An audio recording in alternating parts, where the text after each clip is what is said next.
In a pivotal moment during World War II, American engineers found themselves face to face with a formidable challenge, the Japanese Zero fighter.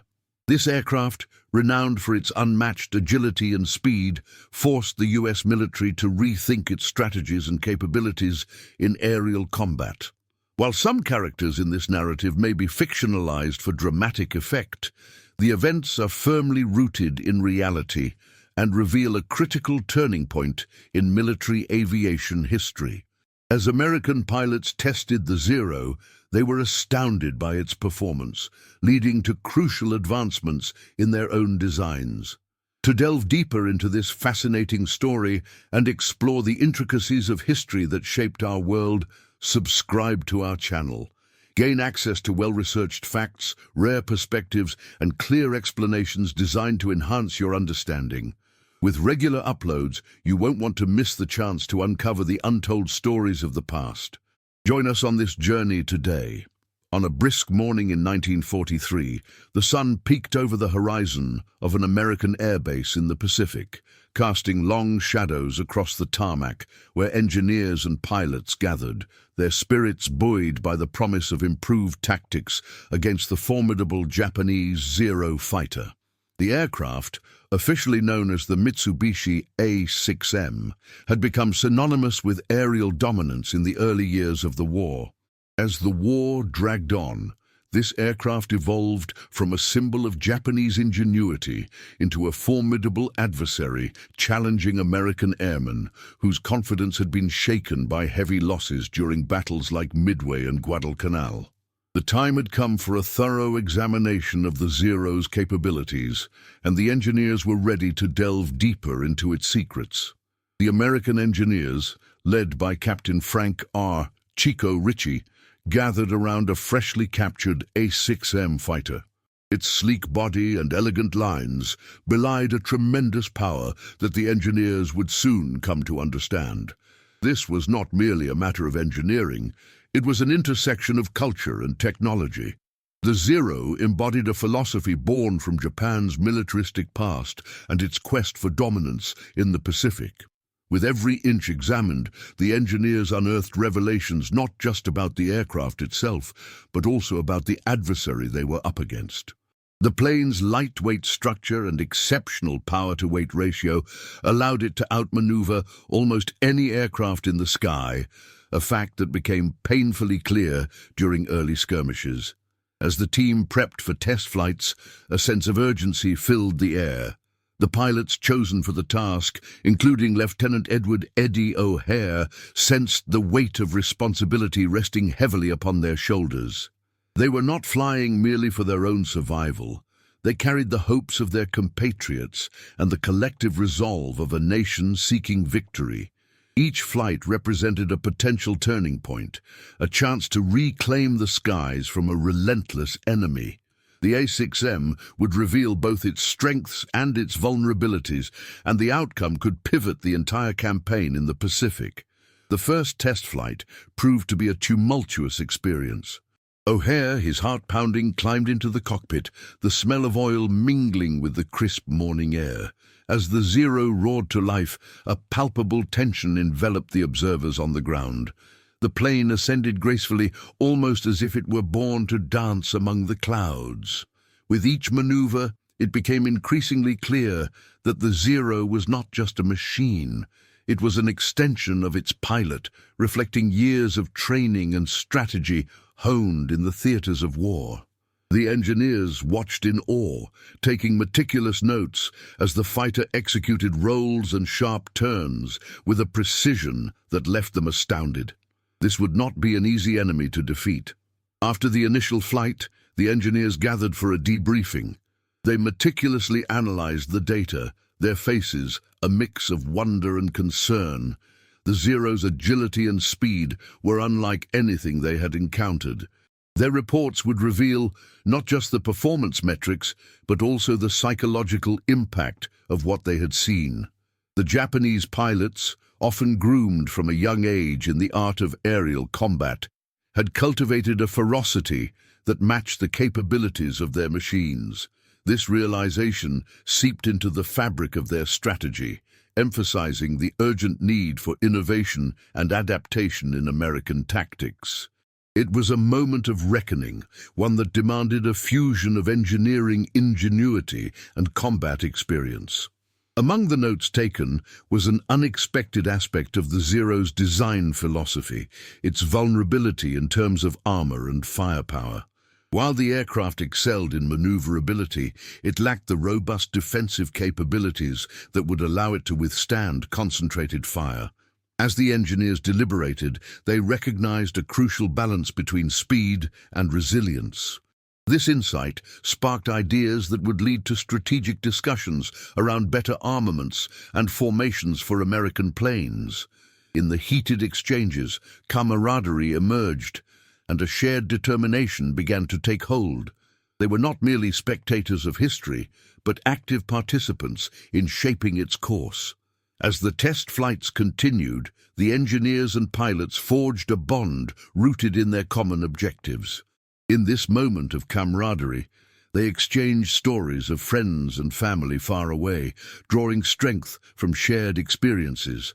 They found solace in laughter, which became a balm against the backdrop of war. It was during these moments that the reality of their situation became stark.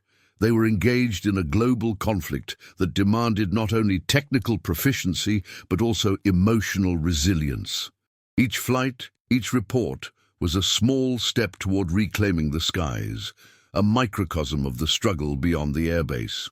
With the aircraft's vulnerabilities in mind, a series of innovations were proposed, including enhanced armament and tactical formations designed to counter the Zero's agility.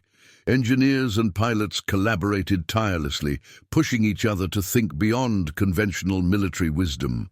As the sun dipped below the horizon, the airfield buzzed with activity, a reflection of the determination and spirit that bound them together in a common cause. Each day carried the weight of their efforts, a reminder that every small victory paved the way for greater triumphs in the skies above. The stakes continued to rise, and as they honed their plans, they couldn't shake the sense that the tides of war were beginning to shift, even if imperceptibly. As the sun dipped below the horizon on the Pacific coast in early 1942, American airmen gathered at the Naval Air Station in San Diego, their spirits dampened by the recent losses incurred in the Pacific theater. The shocking news of the fall of the Philippines and the relentless advance of the Japanese military had cast a pall over their ranks. They were acutely aware that the war had entered a new and perilous phase, and there was an urgent need for innovation. Among the various projects, one stood out: a detailed examination of the Japanese Mitsubishi A6M0, a plane that had earned a fearsome reputation among pilots on both sides of the conflict. The Zero had already showcased its prowess during the attack on Pearl Harbor and the subsequent battles in the Pacific, leaving American pilots anxious and wary. The plane's agility and speed had caught them completely off guard. Its design deviated from conventional American aircraft, prioritizing lightweight construction and maneuverability over armor and firepower. A team of engineers and test pilots was assembled to assess the fighter's capabilities, their mission undertaken with the urgency of desperate necessity. They approached the undertaking with a mix of apprehension and optimism, knowing that this might provide the insights needed to level the playing field. On the day of the test, the weather mirrored the uncertainty of the airmen's emotions, with a blend of scattered clouds and an ocean breeze that hinted at both calm and chaos. As the gleaming Zero was rolled out onto the tarmac, its sleek silhouette seemed to challenge the very essence of American engineering at the time. The aircraft was a work of art and a tool of war, embodying the innovative spirit of its makers. Inside the cockpit, an American pilot took a moment to familiarize himself with the controls, an act that felt both familiar and alien. The task ahead was daunting, but the hope was that understanding the enemy's strengths could turn the tide of the conflict. With the roar of the Zero's engine breaking the stillness of the day, the plane lifted into the sky, its movements fluid and graceful. The pilot, a seasoned veteran of previous dogfights, quickly realized that maneuvering this aircraft was unlike anything he had experienced before. Every turn, roll, and climb was executed with a precision that felt almost intuitive, as if the plane were an extension of his own body. It became clear that the Zero was not simply an enemy aircraft. It offered a fresh perspective on aerial combat, a lesson in agility that demanded respect. The pilot's astonishment morphed into a profound realization. If American forces were to prevail, they would need to grapple with the Zero's advantages rather than dismiss them. As the test progressed, engineers recorded data meticulously, noting performance metrics that would prove crucial in future designs. The Zero's capability to outmaneuver contemporaneous American fighters highlighted serious inadequacies in their own models, especially the F-4F Wildcat. The test pilots flew a series of simulations, conducting mock dogfights that revealed the Zero's ability to maintain altitude while executing tactical advantages, leaving the American pilots struggling to keep pace. Each engagement was more than just a demonstration of speed. It was a stark reminder of the evolving nature of warfare. The engineers knew that the data collected was not merely academic. It represented life and death in the skies. As the sun began to set, the last flight concluded with an uncharacteristic silence hanging over the airfield. The engineers gathered to discuss the day's findings, their faces a mixture of admiration and concern. They understood that the piloting experience would translate into rigorous adjustments in engineering and tactics, but they also felt an emotional weight. The pressure to innovate was palpable. The Zero had not only outmaneuvered them, it had compelled them to reconsider their own capabilities and strategies. The discussion that unfolded became a mix of technical assessments and philosophical inquiries into the nature of aerial combat. Motivated by their findings, the engineers and pilots returned to their blueprints and chalkboards, energized by the challenge ahead. They began to envision new designs that would incorporate elements of agility and speed, drawing inspiration from the very rival they sought to vanquish. The Japanese Zero was no longer just a formidable enemy. It had transformed into a symbol of what they could achieve through innovation, a reminder that complacency could lead to catastrophic defeat. As they sketched out ideas for a new generation of fighters, the spirit of competition ignited a fervor among the team, fostering a collaborative atmosphere dedicated to overcoming the Zero's advantages. In the months that followed, the lessons gleaned from the Zero would resonate far beyond the confines of the airfield. The urgency to adapt would shape the very fabric of American engineering during the war, as military planners recognized the necessity of rapid development and adaptability. The Zero served as a catalyst, pushing the boundaries of design and strategy, fostering a relentless drive to innovate. This sense of urgency and adaptability would eventually lead to the development of the F-6F Hellcat, a plane that would ultimately dominate the skies over the Pacific.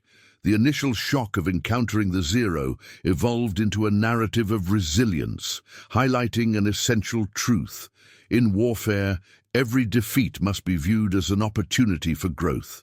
The morning sun cast long shadows across the airfield at the Naval Air Station in San Diego, illuminating the sleek fuselage of the Japanese Zero fighter that had been captured during the early skirmishes of the Pacific War. The aircraft, known formally as the Mitsubishi A6M, had been a revelation to American engineers and pilots alike. Its graceful lines and light frame suggested speed and agility, but the true test lay in its performance in the skies. As a team of American pilots prepared for the first test flight, a mix of anticipation and skepticism hung in the air, underscoring the gravity of the moment. Among the pilots was Lieutenant Edward "Eddie" McCoy, a seasoned aviator with a reputation for skill in dogfights. McCoy had flown various aircraft, from the bulky P-40 Warhawk to the nimble F-4F Wildcat, but he had never seen anything quite like the Zero. Its design was an embodiment of Japanese engineering prowess, emphasizing maneuverability over brute force, traits that American forces were now forced to reckon with. As he slid into the cockpit, a palpable sense of duty merged with trepidation. He wasn't merely flying an enemy's aircraft, but stepping into the mind of an adversary whose tactics had confounded Allied forces. As the aircraft roared to life, the roar of the engine broke the morning silence, a sound both foreign and strangely beautiful. McCoy pushed the throttle forward, feeling the machine respond with an eagerness that belied its age. The Zero lifted off smoothly, and as he gained altitude, the pilot's initial apprehension began to melt away, replaced by the exhilaration of flight. The aircraft performed flawlessly, responding to his every command with the precision of a well-trained dancer. It was clear that the Zero was not just another plane. It was an extension of its pilot, capable of astonishing aerial feats that could only be described as instinctual. The maneuverability of the Zero was astonishing, surpassing even the most optimistic expectations of the American engineers observing from the ground. As McCoy executed a series of tight turns and rolls, he was struck by the ease with which the aircraft handled, almost as if it were part of the atmosphere itself. The aircraft's lightweight and powerful engine allowed it to outmaneuver larger, heavier planes, a strategic advantage that had already reaped dividends in air battles across the Pacific. But with every graceful twist and turn, he realized that this was not merely a challenge to American designs. It was a stark lesson in the importance of innovation and adaptation in warfare. Back on the ground, engineers took meticulous notes, capturing every detail of the test flight. They noted the combat effectiveness of the Zero, which had overwhelmed American pilots with its unparalleled agility during the early stages of the war, leading to devastating losses in the Pacific theater. The aircraft's ability to execute a tight turn and its climb rate were analyzed fervently as engineers began to understand the implications of these characteristics. The realization was dawning. The American forces needed to rethink their strategies and technologies or risk being outmatched in the air. The results of the test flight reverberated through the ranks of the U.S. Navy, prompting discussions that would influence the design of future American aircraft. The Zero posed a symbolic challenge, one that echoed the broader struggle between American ingenuity and Japanese resolve. The U.S. command recognized that complacency could no longer be an option. Learning from the Zero's strengths would not only reshape engineering designs, but also instill a culture of relentless improvement among American pilots and engineers alike. In the days that followed, the excitement surrounding the Zero's performance inspired a flurry of activity behind the scenes. Engineers convened in makeshift war rooms, drafting new specifications for fighter aircraft, each line of calculation representing a response to the newfound knowledge gained from the enemy's design. McCoy and his fellow pilots shared their experiences during informal debriefings, each anecdote woven into a fabric of strategy that would evolve the tactics employed in air combat. It was a burgeoning camaraderie, a collective understanding that they were not just facing an enemy, but learning from one, gaining insights that could turn the tide of the war. As the American military adapted, the symbolic weight of the Zero went beyond mere performance metrics. It encapsulated the resilience and ingenuity necessary not only in aviation, but in the broader context of warfare. It represented an enemy that had successfully exploited its strengths while revealing the vulnerabilities of the American approach. The lessons learned from the Zero would soon begin a transformation, influencing the very fabric of American air power. An awakening was taking place, one that would see American engineers rise to the occasion, demonstrating that innovation was as much a weapon as the planes themselves. That summer, as the Pacific sun beat down upon the airfields and the war raged on, The legacy of the Zero was not one of fear but of inspiration. It would fuel the determination of American forces to not only meet the challenges of the day, but to anticipate the future of air combat. In the following months, new designs began to emerge from the drawing boards, and as the engineers took to the skies, they did so with the spirit of competition ignited by a Japanese aircraft that had, in its own way, become an unexpected teacher in the art of war. The American engineers gathered in a nondescript hangar at an airfield not far from Pearl Harbor, their hearts racing with anticipation. The war had transformed the world, and the race for aerial supremacy had become a matter of life and death. Among the team was Captain Clarence Kelly Johnson, whose reputation as a visionary engineer would soon lead to innovations that would help shape the future of aviation. The Zero, a product of years of meticulous engineering by the Japanese, was about to be put through its paces, and everything about its design hinted at the culmination of brilliant, albeit rival, ingenuity. As the propeller of the Zero roared to life, the engineers watched with a mix of curiosity and unease. The aircraft had been designed with a lightweight airframe and an impressive power-to-weight ratio, but these technical specifications could not entirely prepare them for the experience of watching it take flight. The pilot, an experienced aviator from the Navy, climbed into the cockpit, his demeanor a mixture of caution and confidence. The Zero lifted off the ground with a grace that belied its formidable capabilities, slicing through the air with an elegance that left the observers awestruck. As the aircraft maneuvered, the engineers exchanged glances, each silently acknowledging the collective realization that they were witnessing something unprecedented. The Zero's agility in the air was astounding. It could perform tight turns, execute rapid ascents, and change direction in an instant. It danced through the sky as if it were an extension of the pilot's will, an extension of the national ethos that had propelled Japan into its imperial ambitions. Each loop and roll demonstrated not merely engineering prowess, but a philosophy of design that prioritized agility and speed over brute strength. The emotional resonance of this moment weighed heavily on the Americans. They were acutely aware that while they were witnessing a marvel of aviation, they were also staring into the face of a formidable opponent. The war was not just a battle for territory or resources, it was a competition of ideals and aspirations. The Zero embodied the Japanese commitment to innovation and efficiency, revealing a stark contrast to some of the more cumbersome aircraft in the American arsenal. This realization sparked an urgent need for introspection among the engineers. How had they allowed their assumptions about air power to cloud their judgments? As the pilot executed a series of intricate maneuvers, the engineers scribbled notes furiously, trying to grasp the magnitude of what they were observing.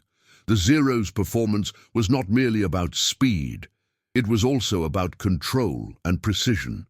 The pilot could push the aircraft to its limits, exploiting every inch of its design. Yet the joy of discovery was tinged with concern. They were acutely aware that the Zero, with its remarkable agility, was being operated by pilots trained in a culture that revered honor and skill, a combination that made them particularly dangerous adversaries. Meanwhile, the American engineers began to understand the broader implications of their findings. The Zero was not merely a machine, it was a symbol of national pride. As they evaluated the aircraft, they understood that overcoming its advantages would require more than mere technical adjustments. It would necessitate a shift in mindset and strategy. They recalled the lessons of earlier aerial engagements where underestimating an opponent had led to catastrophic consequences. In their quest to innovate, they would need to harness not only technology, but also the ingenuity and spirit of the American pilots who would ultimately engage the Zero in combat. The day's testing concluded, and the engineers gathered to discuss their observations. The discussion was intense, charged with a mix of anxiety and determination. They debated the Zero's strengths, identifying its vulnerabilities while recognizing the task ahead. The engineers reflected on the significance of their findings, understanding that they stood at a crossroads in aviation history. The Zero was both a wake-up call and a challenge. It demanded an elevated response. As the engineers left the hangar that evening, the sunset cast long shadows over the tarmac, paralleling their thoughts. It was a moment of realization that the war would not be won through technology alone. The United States would have to embrace a culture of innovation that was as aggressive and forward-thinking as the enemy's. The road ahead would be fraught with challenges, and the engineers were determined to rise to meet them.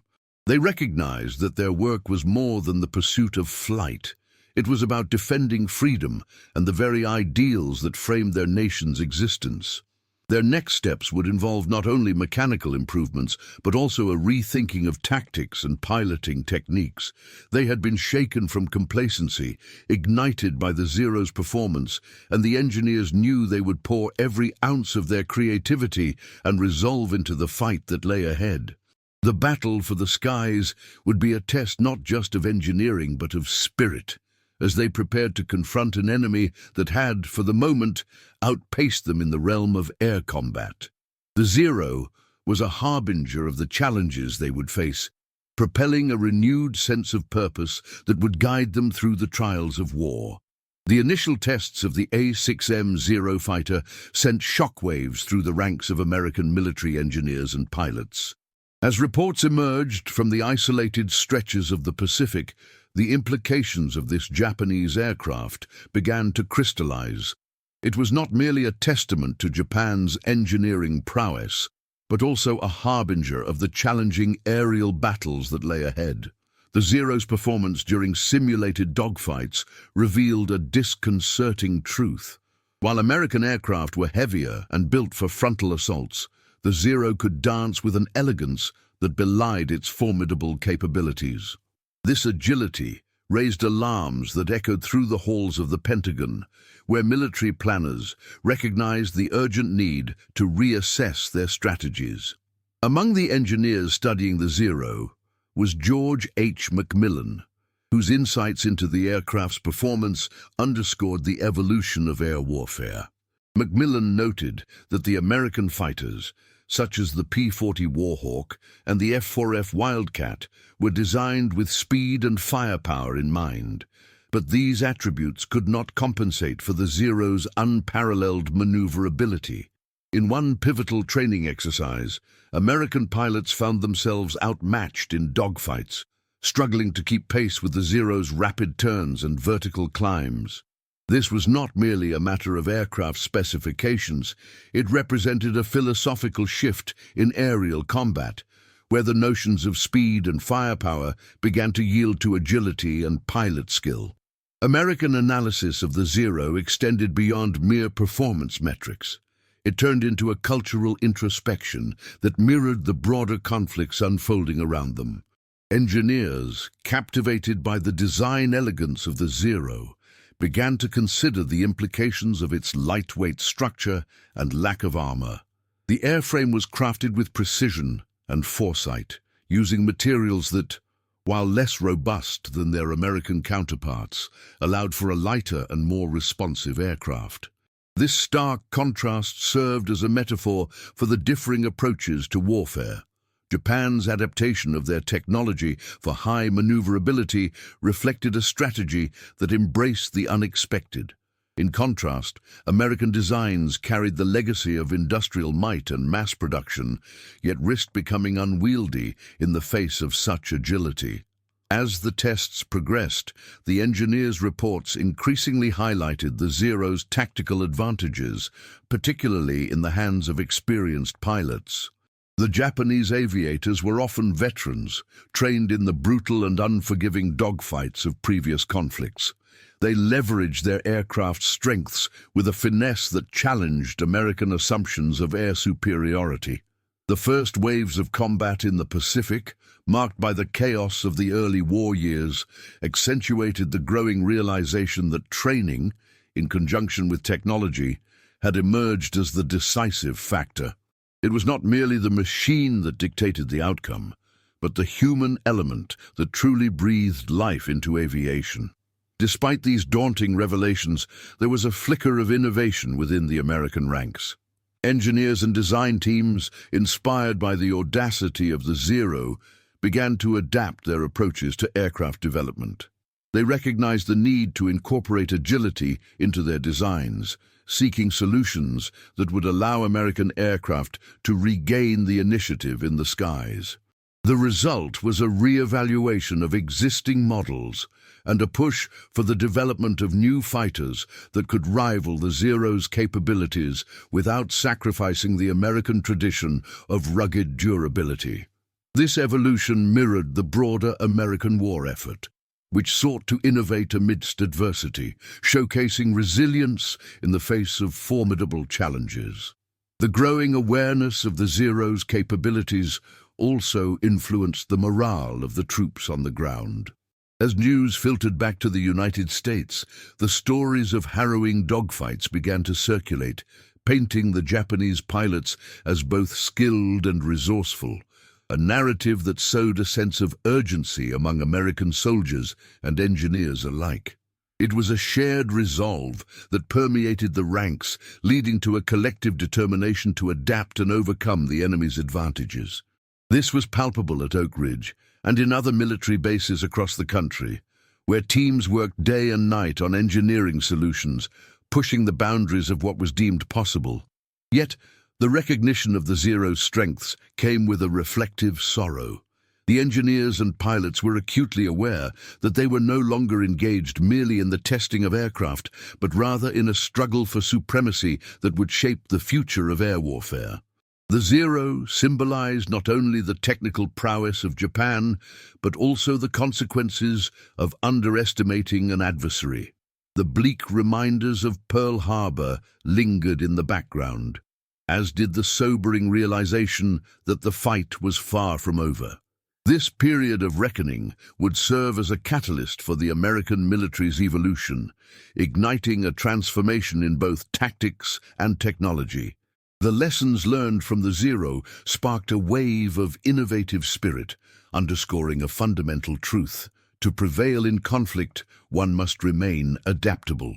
It prompted a collaborative spirit among engineers and pilots, fostering camaraderie that transcended individual branches of the military. Discussions shifted from mere aircraft specifications to broader strategies, encompassing the interplay of tight-knit teamwork and technological advancements. The legacy of the Zero, in this sense, became not only a challenge to overcome, but a clarion call for unity, driving home the idea that through ingenuity and collaboration, the United States could carve a path to victory amidst the shadows of uncertainty. As the sun began its descent over the Pacific, casting long shadows on the tarmac of the airbase, a palpable anticipation enveloped the gathered engineers and pilots. The Japanese A6M-0, often heralded as an epitome of aerial design, had been acquired under less than fortuitous circumstances, yet its arrival ignited a fervor of curiosity among American military personnel. The aircraft had been introduced into service in 1940, rapidly distinguishing itself in the skies over the early Pacific campaigns, but its true capabilities were still shrouded in mystique. This test would not only assess the aircraft's performance in a methodical manner, it would serve as a crucible for American aviation engineering, a moment that could define the future of air combat. Among the observers was Captain James McCoy, a veteran pilot whose experiences in dogfights had molded his understanding of aerial tactics. He had recently returned from a harrowing engagement against Japanese forces and was eager to glean insights that could be applied to upcoming missions. As the Zero emerged from the hangar, its sleek lines and understated elegance stood in stark contrast to the bulky American fighters. McCoy's eyes narrowed as he noted the lightweight structure and the glistening surface of the aircraft, features that hinted at its exceptional maneuverability. Each aspect of the Zero seemed meticulously crafted to optimize performance, a reflection of Japanese engineering prowess that had gained a reputation throughout the Pacific War. As the first test flight commenced, McCoy and his colleagues felt their hearts quicken.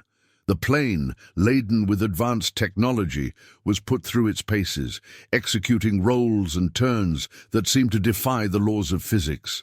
Observers could only watch in awe as the Zero danced through the air, a stark embodiment of agility and precision. The aircraft's ability to twist and turn at high speeds left American pilots grappling with a sobering realization. While their own planes had been built for brute strength and firepower, the Zero's design philosophy emphasized agility, suggesting that in modern aerial warfare, speed and maneuverability might be more valuable than raw armament. As the tests continued, a sense of camaraderie grew among the engineers and pilots who found themselves united in a shared mission of understanding the adversary's strengths. They meticulously documented every maneuver, translating the performance metrics into data that could inform tactical adjustments and design improvements in their own aircraft. Every loop and roll completed by the Zero was not merely a testament to Japanese ingenuity, it became a catalyst for a profound introspection among the American team, who were forced to confront the limitations of their own designs. The engineers, who often wielded their pencils and calipers with a sense of superiority, were humbled by the reality unfolding before them. Additionally, the Zero's astonishing performance would lead to a pivotal shift in the American strategic approach. With the realization that dogfighting would not rely solely on firepower, McCoy advocated for a recalibration of training methodologies. He pushed for more focus on aerial tactics that emphasized agility and adaptability in flight, fostering a new breed of fighter pilot who could think quickly and react even faster. This evolution in the understanding of air combat was not merely a response to the immediate threat of the Zero, it symbolized a broader awakening within the U.S. military establishment, recognizing the need to evolve in the face of emerging adversities. The test flights at the airbase would thus resonate far beyond the immediate confines of the tarmac. Meanwhile, the engineers, bolstered by tangible data from the tests, started to sketch new prototypes that would incorporate the agility observed in the Zero. As they pored over calculations and redesigns, a sense of urgency gripped them. The tide of war was shifting, and they felt a pressing obligation to not only match, but to surpass their adversary. Every stroke of the pen on engineering blueprints was infused with a newfound respect for Japanese design. It was as if they were not merely adversaries in a conflict, but participants in an ongoing dialogue of innovation, each side informing the other in a relentless pursuit of supremacy. However, the knowledge gained from testing the Zero did not come without its burdens. The engineers were acutely aware that failure to adapt could result in catastrophic losses in the air. Each pilot who flew the Zero in combat was a testament to the price of underestimating an opponent. This sobering awareness settled like a thick fog over the airbase, a reminder that their endeavors were not innocuous experiments, but part of a visceral struggle for survival. The engineers understood that their work had ramifications that extended far beyond their own aspirations. It was linked to the lives of their fellow countrymen in the skies, where every engagement could prove fatal. In this context, the Zero came to symbolize more than just an aircraft. It embodied the relentless spirit of competition and ingenuity that defined the era. It prompted American engineers to engage not only in technological advancement, but also in a philosophical re-evaluation of their priorities in warfare. The challenge became a clarion call to transcend the boundaries of conventional design, inspiring a new generation of planes that would take into account not only the lessons learned from the Zero's performance, but also the rapidly evolving nature of aerial combat itself. The test had become a turning point, illuminating the path forward for American aviation as it prepared to meet the challenges of a relentless enemy head-on. The sun hung high over the Pacific, casting a harsh glare on the airfield at the United States Naval Base in Pearl Harbor. It was late 1942, a year marked by the desperate struggle of American forces to adapt to new threats and enemy tactics in the wake of the Pearl Harbor attack. Officials were keenly aware that the stakes had never been higher. The Japanese Zero fighter had already claimed a daunting reputation through its impressive agility and speed during the early engagements of the war. American pilots, having faced these formidable machines, often recounted stories of encounters that had left them reeling. The Zero's ability to outmaneuver the more heavily armed American planes was a bitter pill to swallow, one that underscored the need for urgent countermeasures and strategic reassessment. The American engineering team, led by Captain John Smith, began their task armed not only with technical specifications, but also with an acute sense of urgency. Their mission was to dissect the Zero's design, understand its mechanics, and glean any advantage that could obscure the clear gap in performance that had emerged in aerial combat. On the surface, the Japanese Midway aircraft seemed deceptively simple. But the more they examined it, the more they realized that it was a marvel of engineering ingenuity. Drawing on lessons from World War I and early aviation, Japanese engineers had forged a lightweight aircraft that sacrificed armor for speed and maneuverability. This realization came as a shock to many American engineers who had been conditioned to believe in the supremacy of firepower and protection. As the days passed, Captain Smith's team executed rigorous tests with meticulous precision. They pitted the Zero against various American aircraft in simulated dogfights, each engagement revealing the aircraft's uncanny ability to transition between offensive and defensive maneuvers. The engineers observed the Zero's climb rate and turn radius, noting how it danced through the sky with an almost balletic grace. Observing this, they saw not just an enemy aircraft but a profound challenge to their understanding of fighter design. The engineers began to comprehend that in the realm of aerial warfare, agility could be as lethal as firepower. Each flight test was a vivid experience that etched itself into the minds of the engineers. The sound of the Zero's engine resonated through the air, a haunting melody that signaled its presence. Pilots returned from mock battles with stories of the Zero's ability to outdive and outclimb their own machines, and they began to understand that their adversaries were not just fighting with technology. They were fighting with a philosophy of flight that prioritized speed and responsiveness. This realization shook the foundational beliefs held by American engineers about combat aircraft design, challenging them to rethink their approaches and priorities. Simultaneously, the engineers began to appreciate the cultural context that birthed such an aircraft. The Zero was not simply a machine. It represented Japan's post-Meiji Restoration commitment to modernization, technological advancement, and military prowess.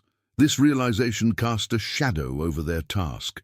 It was not merely about crafting a superior fighter, but understanding the ethos behind the enemy's innovation. The symbolism of the Zero became apparent. It stood for the very struggle of a nation that had embraced rapid change, while the United States rested on its industrial laurels. With each passing week, the engineers solidified their findings, writing reports that emphasized the need for a radical shift in American aviation design philosophy. They called for lighter, more agile aircraft that could match or exceed the performance of the Zero. Their conclusions reached the higher echelons of military leadership, and as those in charge digested the reports, a wave of determination surged through the ranks. The groundwork was laid for what would eventually lead to the development of the F-6F Hellcat and other agile fighters, designed to counteract the Zero's advantages. However, inspiration gleaned from this testing came with a sobering realization. The engineers were acutely aware that any design change would take time, and the war raged in real time. The pilots who would end up flying these new aircraft had been deeply affected by their encounters with the agile Zero. The psychological toll was immense. Every dogfight reminded them of the consequences of underestimating their opponents. As such, the engineers not only sought to enhance performance, but also to reignite a spirit of confidence among the aviators who would soon don their new wings. As the months turned to years, the lessons learned from studying the Zero would ripple through the fabric of American aviation. The narrative of the Zero would be woven into the broader tapestry of the war, where the struggle for air supremacy became synonymous with resilience and adaptation. Each American pilot who took to the skies honed their skills, drawing on the legacy of those initial encounters. The Zero, once an emblem of fear, evolved into a benchmark against which their own capabilities would be measured. In the end, the Japanese Zero was not merely an aircraft, it was a catalyst for transformation within the American military engineering community. It pushed the boundaries of what was thought possible in aerial warfare and highlighted the importance of agility and speed over mere firepower. As the war progressed and the American forces began to gain momentum, they carried with them the hard-earned wisdom derived from the challenges posed by the Zero, a symbol of the relentless pursuit for excellence in a rapidly changing world. The encounter between American engineers and the Japanese Zero fighter stands as a poignant reminder of the complexities inherent in the theater of war. In a time marked by conflict, these engineers were not merely observers. They were participants in a larger narrative that intertwined national pride, technological advancement, and the harsh realities of combat. The agility of the Zero challenged preconceived notions of air superiority and highlighted the relentless pursuit of innovation across enemy lines.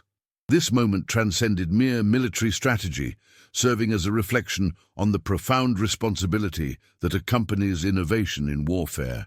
It urged a reconsideration of the ethics of technological progress, especially as nations grappled with the consequences of their creations. As we reflect on this episode in history, we are reminded that the legacies of conflict extend beyond the battlefield, shaping the future of aviation and international relations in ways that resonate today. The engineer's experience with the Zero fighter invites us to honor the lessons of the past, urging a commitment to understanding and dialogue in an increasingly complex world, where the line between adversary and ally can be as agile as the aircraft that once inspired both awe and fear.